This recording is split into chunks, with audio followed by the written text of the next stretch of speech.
You know how stressful it is when guidance systems go down. You lose field time. You lose yield potential. You lose patience.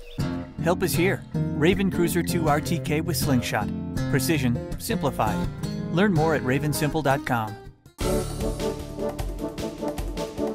Our weed of the week is green pepperweed, and Brian, I've got to confess, I've actually purchased some green pepperweed. What? Why would you purchase green pepperweed? Well, it's a weed. I didn't want to buy the seed to spread it around or anything like that, although there are rumors to that regard. But what really happened is I went to a florist, I was going to buy some flowers for my wife, and they said, would you like some greens around those flowers? And I thought, well, that's a lot cheaper than buying an extra, whole bunch of flowers. Nice work, dear. Sorry, honey. But anyway, so I said, yeah, put the greens in there. And I looked at them like, man, those things look familiar. That looks like pepperweed. And the florist said, wow, that's really good. He goes, this is actually perennial pepperweed. What do you do for a living? And I said, oh, you'd never believe me.